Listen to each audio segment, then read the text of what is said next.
Well, let's begin with Doha Agreement.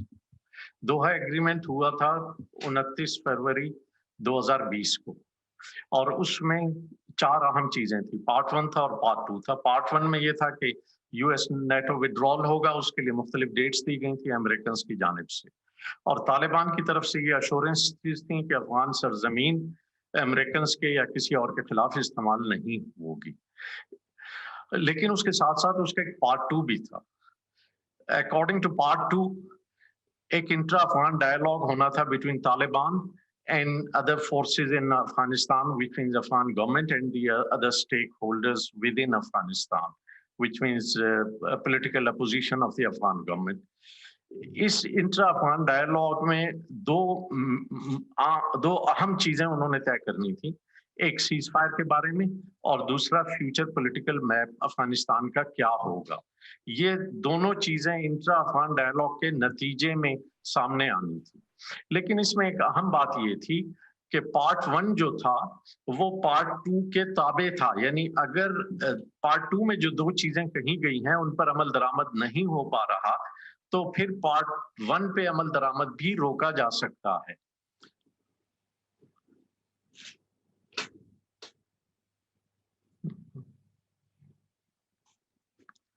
लेकिन उसके बाद ये हुआ है कि कुछ 1.5 साल के अंदर अंदर हमने देखा कि इंट्रा अफगान डायलॉग आगे नहीं बढ़ पाया। शुरू में कुछ रुकावटें उसमें हुकूमत की तरफ से डाली गई, कैदियों को छोड़ने के मसले पे डिले किया गया, निटी-ग्रिटी पे, प्रोसीजरल फॉर्मेलिटीज पे पेशरफ्त बहुत स्लो रही, और इसका नतीजा ये हुआ कि 29 फरवरी 2020 से लेके अब हम जुलाई 2021 में आ गए हैं। इस 1.5 साल में कोई ऐसी पेशरफ्त नहीं हुई जिसके नतीजे में आप ये कह सकें कि इंट्रा अफगान डायलॉग पे कोई पेशरफ्त हुई है या उसके बाद उसमें किसी मुआहिदे का इम्कान पैदा हुआ है। लेकिन अमेरिकन से जैसा कि पहले कहा था कि अगर पार्ट 2 पे अमल दरामद ना हो तो पार्ट 1 भी रोका जा सकता है, लेकिन पार्ट 1 में सिर्फ अमेरिकन फोर्सेस का डिपार्चर जो था, अमेरिकन एग्जिट को थोड़ा सा डिले किया गया और 1 मई के बजाय वो 11 सितंबर पे चला गया। और उसके बाद जो बाइडेन ने ये कहा कि यूएस मिलिट्री ऑपरेशन जो है वो खत्म हो जाएगा 31 अगस्त। चुनाचे 31 अगस्त आने में भी अब कोई 1.5 महीने के लगभग रह गया है और उस पर बड़ी तेजी से अमल हो रहा है। चुनाचे बगराम एयरफील्ड जो है वो अर्ली जुलाई में विकेट कर दिया गया, अमेरिकन ट्रूप्स चले गए, और इस तरह चले गए कि रात के अंधेरे में जब वो निकले तो जाते हुए उन्होंने अफगान कमांडर को और अफगान फोर्सेस जो वहां मौजूद थी उन्हें बताया तक नहीं, और उनके जाने के कई घंटे बाद इन्हें ये पता चला कि अमेरिकन जा चुके हैं। तीसरी अहम चीज जो है अमेरिका के जाने के बारे में जिससे कंफर्मेशन होती है वो ये है कि जनरल ऑस्टिन स्कॉट मिलर जो है he step down on 12th of July, 12 जुलाई को स्टेप डाउन कर गए, जिसका मतलब ये था कि चार्ज हैंडओवर हो गया और वो खत्म हो गया। उन्होंने जो चार्ज हैंडओवर किया है वो 2 कमांडर्स को किया है। एक कमांडर वो है जो फ्लोरिडा से डायरेक्टली काम देखेगा, और दूसरा वो है जो 500-600 अमेरिकन ट्रूप्स वहां पे बाकी रह जाएंगे अमेरिकन एम्बेसी की हिफाजत के लिए, उनको देखेगा, यानी उनको सुपरवाइज करेगा।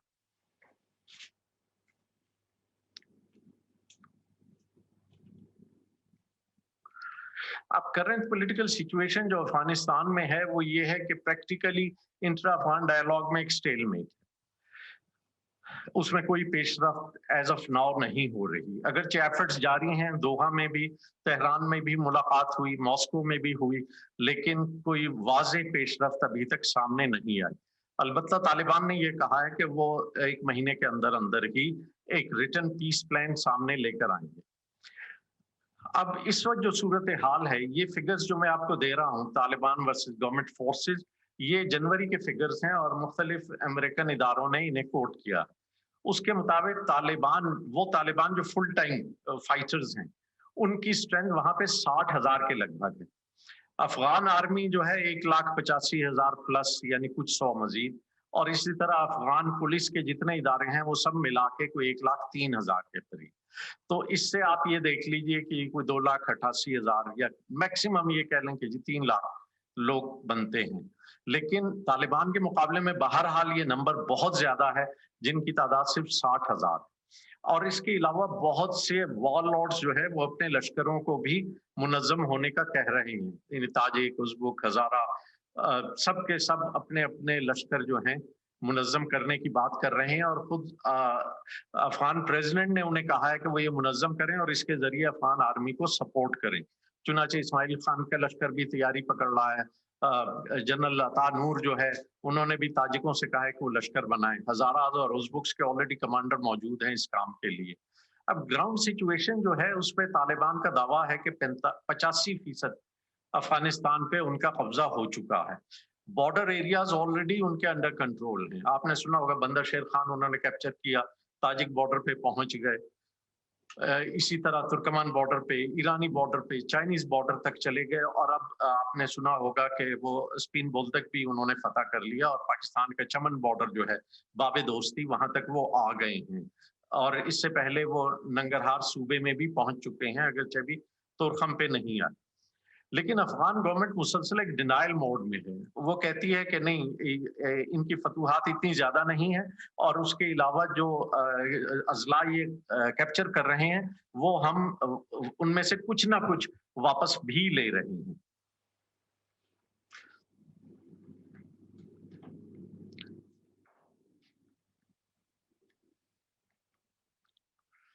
अब जो तालिबान कंट्रोल है एज ऑफ 13 जुलाई, जो मैं कह रहा हूँ, ये एफडीडी का, ये है foundation of for defence of democracies, एक अमेरिकन इदारा है वॉशिंगटन बेस्ड। इसका एक जर्नल है लॉन्ग वॉर जर्नल। ये हर एक दो दिन के बाद अपडेट कर रहा है अफगानिस्तान की सूरत हाल को। तो 13 जुलाई यानी परसों की ये सूरत हाल है कि इनके मुताबिक 223 डिस्ट्रिक्ट तालिबान के कंट्रोल में है। 111 वो हैं जो कंटेस्टेड हैं, जहां पे अभी मुकाबला हो रहा है, और 73 जिले सिर्फ वो हैं जो हुकूमत के पास रह गए हैं। और ये याद रखिए कि ये कोई तालिबान की तरफ से दिया हुआ फिगर नहीं है, ये एक अमेरिकन इदारे की तरफ से दिया हुआ फिगर, और ये उसका नक्शा है। इससे आप देख लीजिए, ये जो बिल्कुल सुर्ख या उनाबी रंग का इलाका है ये सब तालिबान के पास है।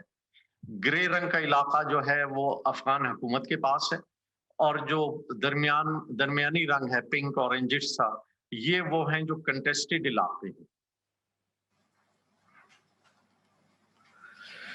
अब मसला यह है कि मुस्तकबिल में क्या होने जा रहा है, नेगोशिएटेड सेटलमेंट की क्या पॉसिबिलिटीज हैं, क्या तालिबान टेक ओवर करेंगे काबुल को बाय फोर्स, और अगर कोई एग्रीमेंट ना हुआ तो क्या होगा। पॉसिबिलिटीज तो हम जो देख रहे हैं कि तालिबान ने जो खुद ये कहा है कि वो बाय फोर्स काबुल पे कब्जा नहीं करना चाहते। दूसरा, उन्होंने ये भी कहा है कि वो 1 महीने के अंदर अंदर कोई रिटर्न प्लान ले आएंगे। तो इसकी वजह से कॉशियस ऑप्टिमिज्म तो पैदा होता है, एक मोहतात रिजाइयत का आलम तो है कि शायद कुछ ना कुछ हो जाए। और फिर चूंकि हर तरफ एफर्ट्स भी हो रही हैं, आज ही की खबरों में मैं देख रहा था कि कल वजीर आजम ने हामिद कारज़ई साहब को फोन किया है, उन्हें पाकिस्तान आने की दावत दी है, और कहा है कि पाकिस्तान एक कॉन्फ्रेंस करना चाह रहा है अफगानिस्तान के बारे में।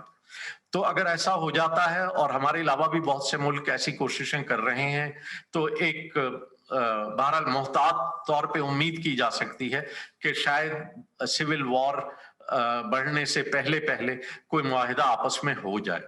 एक और सवाल अब ये था कि 1990 और 2000 यानी 1990s में जो तालिबान आए थे उसमें, और अब 2020s में जो आ रहे हैं, इसमें क्या फर्क है। एक तो ये कि सिचुएशंस में क्या फर्क है, और दूसरा ये कि तालिबान में क्या फर्क है। सिचुएशंस में जो फर्क है वो तो ये है कि उस वक्त तालिबान आए थे तो उस वक्त ये सूरत हाल थी कि मुजाहिदीन आपस में लड़ रहे थे, काबुल पे बम्बार्डमेंट 3 अतराफ से हो रही थी, और लोग जो थे अमन चाहते थे। उनकी वजह से, लड़ाइयों की वजह से जगह जगह से क्रिमिनल्स भी निकल आए थे, मुख्तलिफ जगहों पे बदमाशों का राज था। लोग जो बदअमनी का शिकार थे वो अमन चाहते थे, और उन्होंने तालिबान को फौरन वेलकम किया।